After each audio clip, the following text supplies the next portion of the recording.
ओम श्री गणेशाय नमः। वक्रतुंड महाकाय सूर्यकोटि समप्रभ निर्विघ्नं कुरु मे देव सर्वकार्येषु सर्वदा। आप सभी को मेरा सादर प्रणाम। मैं पंडित अनंत पांडे आज आप सभी के लिए व्रतों में सर्वश्रेष्ठ व्रत एकादशी व्रत की कथा, पूजा, विधि विधान की विशेष चर्चा करूंगा। कृपया वीडियो को पूरा देखें, लाइक, शेयर एवं सब्सक्राइब करें। हिंदू धर्म में एकादशी व्रत का विशेष महत्व बतलाया गया है। प्रत्येक माह के कृष्ण व शुक्ल पक्ष की तिथि को एकादशी व्रत पड़ता है। हर महीने की 11वीं तिथि को एकादशी व्रत का विधान है। कृष्ण पक्ष की वैशाख माह में पड़ने वाली 11वीं तिथि को जो एकादशी व्रत पड़ती है उसे ब्रौथनी एकादशी व्रत कहते हैं। वैसे तो वैशाख महीने में भगवान विष्णु की पूजा पाठ करने का विशेष महत्व शास्त्रों में बतलाया गया है। ब्रौथनी एकादशी व्रत करने से व्यक्ति के जीवन में सभी प्रकार के कष्टों से मुक्ति मिल जाती है। व्यक्ति के जीवन में दरिद्रता का नाश हो जाता है। कोई भी व्यक्ति अगर इस एकादशी व्रत को विधि विधान से करता है तो उसके जीवन में किसी भी प्रकार की कमी नहीं होती है। ब्रौथनी एकादशी व्रत का महत्व क्या है, इसकी कथा हम आपको सुनाने जा रहे हैं। एक समय की बात है, राजा मंधाता नाम के एक राजा थे जो बहुत दानी व तपस्वी थे। इनकी ख्यात पूरे विश्व में फैली हुई थी। राजा एक बार जंगल में तपस्या करने के उद्देश्य से गए। तपस्या में जब लीन थे राजा, तभी वहां अचानक एक भालू आ गया। भालू राजा का पैर खाने लगा, किंतु राजा उस पर ध्यान नहीं दिए।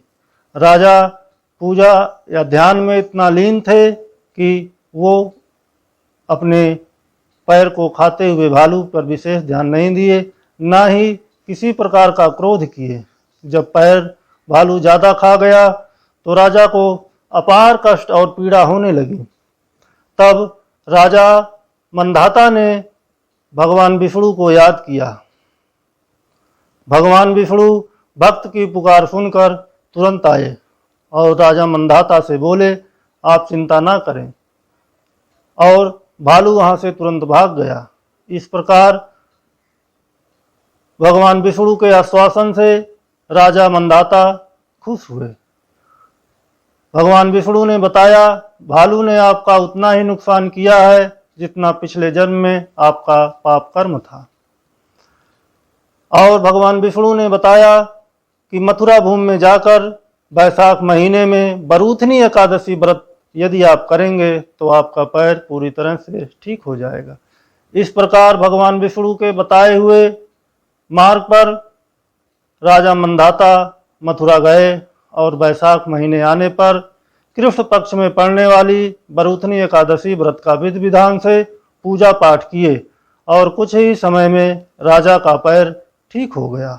इस प्रकार ब्रौथनी एकादशी व्रत करने से किसी भी व्यक्ति के जीवन की समस्याओं का समूल नाश हो जाता है। एकादशी व्रत किस प्रकार करना चाहिए, इसके विषय में शास्त्रों में वर्णित कुछ विधान हैं। अगर उस विधि विधान से हम उस एकादशी व्रत को करते हैं तो निश्चित ही भगवान विष्णु की कृपा प्राप्त होती है। जो भी व्यक्ति ब्रौथनी एकादशी व्रत करने का संकल्प लेता है उसे ब्रह्म मुहूर्त में उठ जाना चाहिए।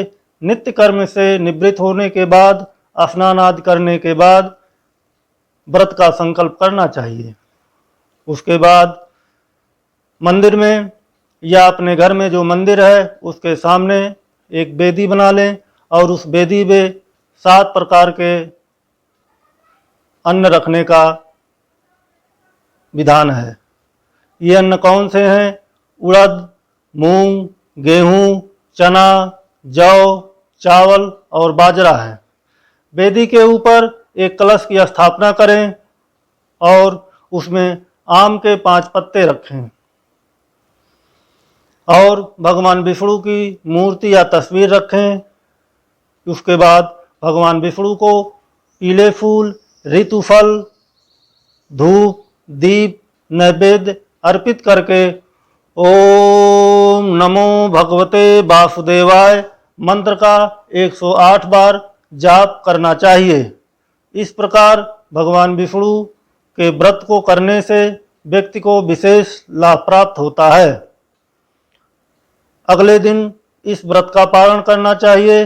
रात्रि में सोना नहीं चाहिए। भजन कीर्तन करते समय पूरी रात बितानी चाहिए।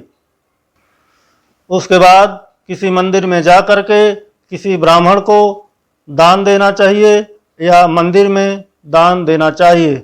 इस तरह से बरूथनी एकादशी व्रत करने से सालों के तप के बराबर पुण्य प्राप्त होता है। बरूथनी एकादशी व्रत करने के लिए जो विधान शास्त्रों में बतलाया गया है, इस वीडियो में मैंने आपके सामने रखा। बरूथनी एकादशी व्रत करने में कुछ निषेध भी बतलाया गया है, या किसी भी प्रकार के एकादशी व्रत को करने का जो निषेध शास्त्रों में वर्णित है उसका जरूर पालन करना चाहिए। एकादशी व्रत के दिन लाल व काले वस्त्र का धारण नहीं करना चाहिए। एकादशी के दिन किसी भी प्रकार का अन्न सेवन नहीं करना चाहिए और इस दिन तेल, साबुन का भी प्रयोग नहीं करना चाहिए। इस प्रकार एकादशी व्रत पूजा विधि विधान की हमने आपके साथ इस वीडियो में चर्चा की। कृपया मेरा विचार कैसा लगा जरूर आप इस कमेंट बॉक्स में लिखें। सभी को सादर प्रणाम। ओम नमो भगवते वासुदेवाय।